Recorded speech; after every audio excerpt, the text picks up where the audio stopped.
Abu Hurairah ரலியல்லாஹு அன்ஹு கூறுகிறார்கள், நான் என் தாயாரை இஸ்லாத்திற்கு அழைத்து வந்து கொண்டே இருந்தேன். ஆனால் அவர் முஷ்ரிக்காக இஸ்லாத்தை ஏற்காதவராக இருந்தார்.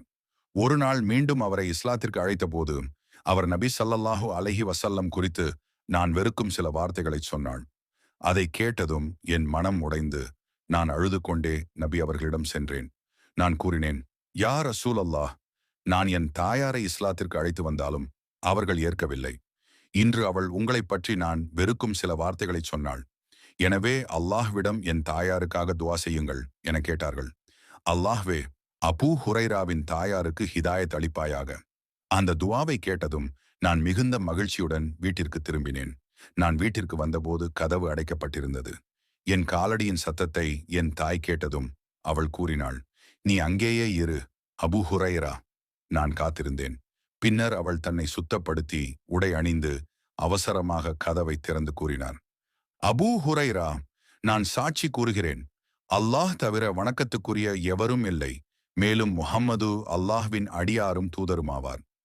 இதை கேட்டதும் நான் ஆனந்த கண்ணீருடன் மீண்டும் நபி ஸல்லல்லாஹு அலைஹி வஸல்லம் அவர்களிடம் சென்று கூறினேன், யா ரசூலல்லாஹ், மகிழ்ச்சி அடையுங்கள், அல்லாஹ் உங்களுடைய துஆவை ஏற்றுக்கொண்டார். அபூ ஹுரைராவின் தாயார் இஸ்லாத்தை ஏற்றுக்கொண்டார். நபி ஸல்லல்லாஹு அலைஹி வஸல்லம் அல்லாஹ்வை புகழ்ந்தார்கள். அவனை துதித்து நல்ல விஷயங்களை சொன்னார்கள்.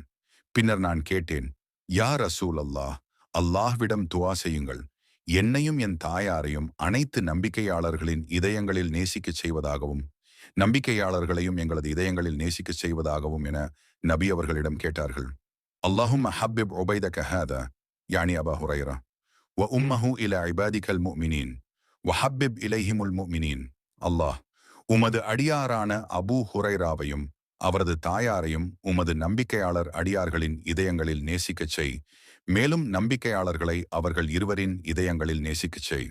அபூ ஹுரைரா ரலியல்லாஹு அன்ஹு கூறுகிறார்கள், அந்த நாள் முதல் எந்த நம்பிக்கையாளனும் என்னை கேட்டாலோ கண்டாலோ மக்கள் என்னை நேசிக்காமல் இருந்ததில்லை. தாயாருக்காக அழும் ஒரு மகனின் துஆ நபி ஸல்லல்லாஹு அலைஹி வஸல்லம் அவர்களின் கருணையால் ஏற்றுக்கொள்ளப்பட்டது. நபி அவர்களின் துஆ எவ்வளவு வலிமையானது என்பதை இது காட்டுகிறது. பெற்றோருக்காக ஹிதாயத்திற்கான துஆ செய்வது மிக முக்கியமானது என்பதை இது காட்டுகிறது. அபூ ஹுரைரா அவர்கள் நபி அவர்களின் துஆவிற்கு பின்னால் மிகவும் சிறப்புக்குரியவர்களாக பிரபலமானார்கள்.